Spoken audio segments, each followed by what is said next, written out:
এখন অনেক সাংবাদিক জানেন না পাহাড়ে আদৌ কি ঘটছে। আদিবাসীরাও সেটেলারদের বাড়ি ঘর দোকানপাট হামলা করেনি, কারা আদিবাসীদের ব্যবসা প্রতিষ্ঠানে হামলা করেছে আপনারা খুঁজে বের করুন। আজকে অনেক হতাশা নিয়ে দাঁড়িয়েছি, অনেক আক্ষেপ নিয়ে দাঁড়িয়েছি। এখন অনেক সাংবাদিক জানেন না পাহাড়ে আদৌ কি ঘটছে। এত অবাকই না, বেশি অবাক হলাম। কারণ সাজেকে হাজারো পর্যটক আটকা পড়েছে এই খবর তারা জানেন, কিন্তু পার্বত্য চট্টগ্রামে কি হয়েছে সেটা তারা জানেন না। আমি ক্লিয়ার করে বলছি, এই মাসে 23 তারিখ যে খাগড়াছড়ি সদরে এক কিশোরীকে, অষ্টম শ্রেণী পড়ুয়া 12 বছর এক কিশোরীকে যখন গণধর্ষণ করা হলো, সংঘবদ্ধ ধর্ষণ করা হলো এবং ধর্ষণে পরে তাকে যে হত্যার চেষ্টা করা হয়েছে, তারই প্রতিবাদে 24 তারিখ থেকে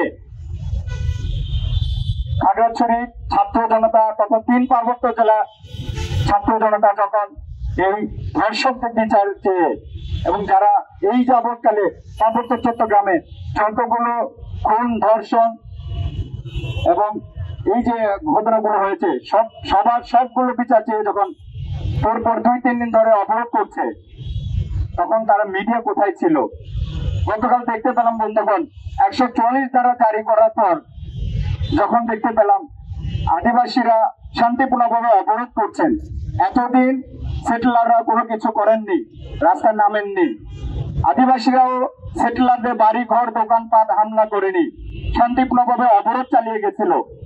গতকাল 144 ধারা জারি করার পরে সেনাবাহিনীর পেছনে কারা আদিবাসীদের ব্যবসা প্রতিষ্ঠানে হামলা করেছে আপনারা খুঁজে বের করুন।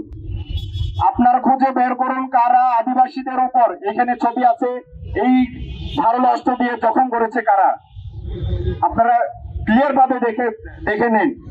আমরা তো ফেসবুকে প্রচার করা ছাড়া আমাদের মেইন স্ট্রিমের মিডিয়া পাহাড়িদের নাই, আদিবাসীদের নাই, কিন্তু আপনারা এই যে দ্বিচারিতা করছেন এর একদিন চরম মূল্য দিতে হবে।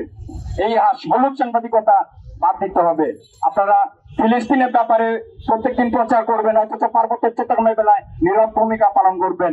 তেঁতুল চাষ, কাজু বাদাম চাষ এইগুলো দেখাবেন, অথচ পাহাড়ি আদিবাসীরা যে অন্যায়, অবিচার, ধর্ষণ, ভূমি বেদখলের যে ঘটনা ঘটেছে সেগুলো প্রচার করবেন না।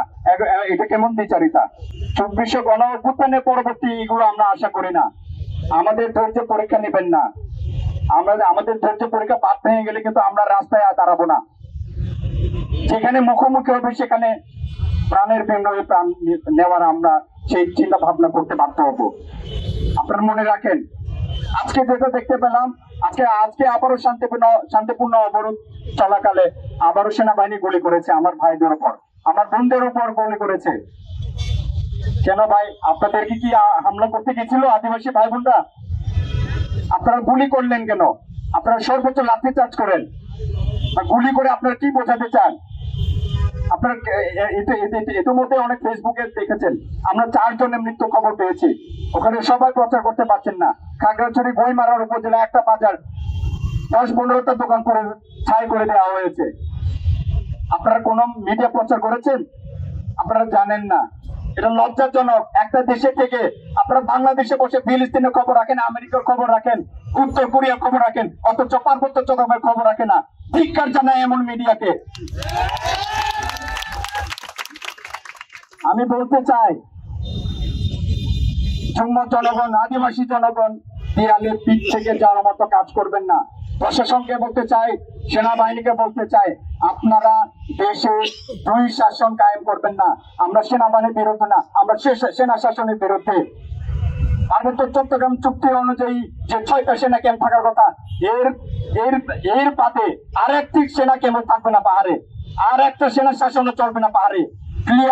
ক্লিয়ার করে বলতে চাই, আর কোনো গুলি চলবে না।